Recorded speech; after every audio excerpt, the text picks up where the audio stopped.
நீங்கள் பார்த்து கொண்டிருப்பது தமேரிக்கா first Tamil channel from America. போன வாரம் அவர் அமைச்சர், இந்த வாரம் இவர் அமைச்சர், அடுத்த வாரம் யாரோ. பத்திரிகைக்காரங்க கேள்வி கேட்டா கோவமா நீ என்ன பத்திரிகை அப்படின்னு மிரட்டுறாங்க. என்ன தமிழக அரசியலை பத்தி பேசுறேன்னு நினைக்கிறீங்களா? இல்லங்க, அமெரிக்க அரசியலையும் அதே கதை தான். அமெரிக்க அரசியல் இந்த வாரம் என்ன நடந்ததுன்னு பார்க்கலாம்.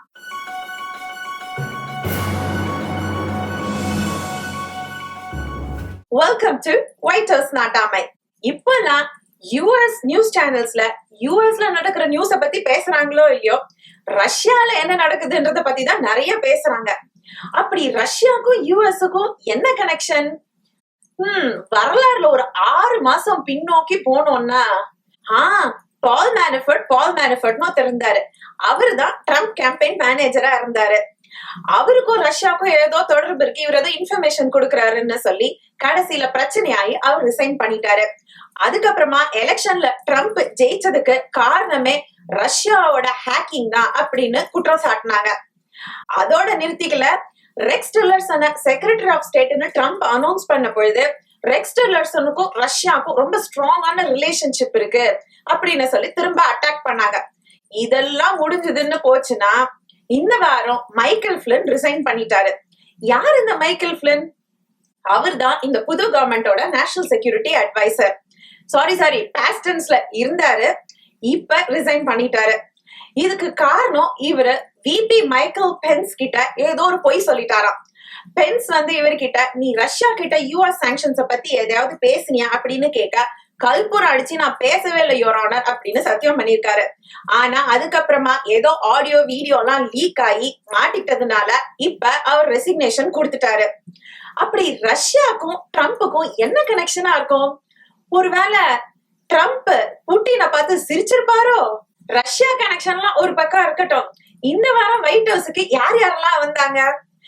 எந்த அகதிகள் வேணாலும் எங்க நாட்டுக்கு வரலாம், எங்க மனசு போலவே எங்க நாடும் பெருசு அப்படின்னு ரோட்ல போற வரவங்க எல்லாம் சேர்த்துக்கிற கெனடியன் பிரைம் மினிஸ்டர் ஜஸ்டினும், நாம வாழணும்னா 10 பேரை போட்டு தரனாலும் பரவாயில்ல அப்படின்னு சொல்ற இஸ்ரேல் பிரைம் மினிஸ்டர் நெட்டன்யாஹுவும் ட்ரம்ப இந்த வாரம் மீட் பண்ணாங்க.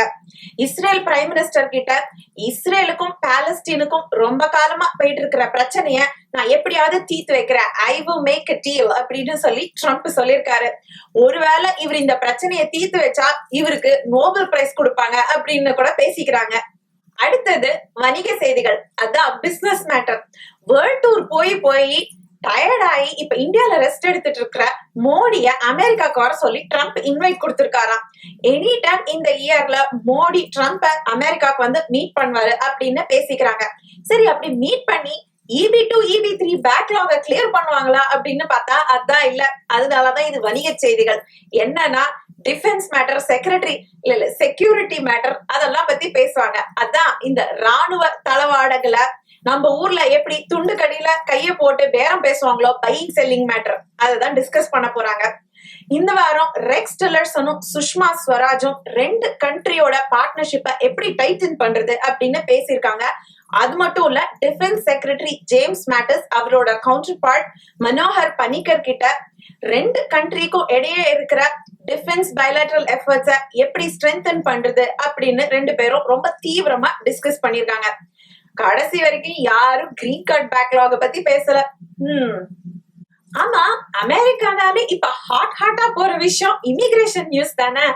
அந்த விஷயத்துல என்ன நடந்தது இந்த வாரம் அப்படின்னு பார்த்தா, ட்ரம்ப் 1 லட்சம் நேஷனல் கார்ட் ட்ரூப்ஸ டிப்ளாய் பண்ணி இல்லீகல் இமிகிரன்ஸ் எல்லாம் ரவுண்ட் அப் பண்ண போறாரு அப்படின்னு ஒரு நியூஸ் வெளியில வந்தது.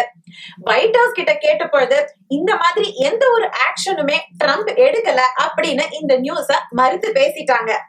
இந்த மாதிரி நியூஸ் எல்லாம் வெளியில வரத பார்த்து டென்ஷன் ஆன ட்ரம்ப் முந்தா நேத்துக்கு media is not my enemy, it's the enemy of American people அப்படின்னு ட்வீட் பண்ணிருக்காரு.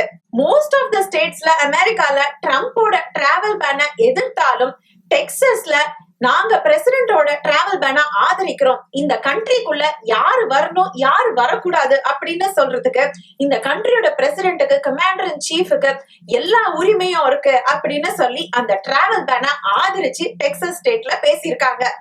இப்படி இல்லீகல் இமிகிரன்ஸ் பிரச்சனையே வாணி ராணி சீரியல் மாதிரி பல வருஷம் போகும் போல் இருக்கு. இதெல்லாம் முடிஞ்சு இவங்க லீகல் இமிகிரன்ஸ் கிட்ட வரதுக்குள்ள ஹோம் லோன், கார் லோன் எல்லாம் அடைச்சிடலாம்.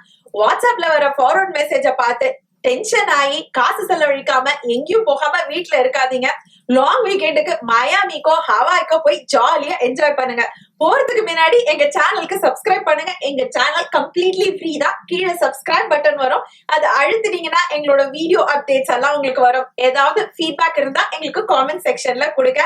எங்க Facebook பேஜை லைக் பண்ணுங்க. Until I see you next program, this is Hemlata signing off from the America channel. Bye. நீங்கள் பார்த்து கொண்டிருப்பது தமேரிக்கா, first Tamil channel from America.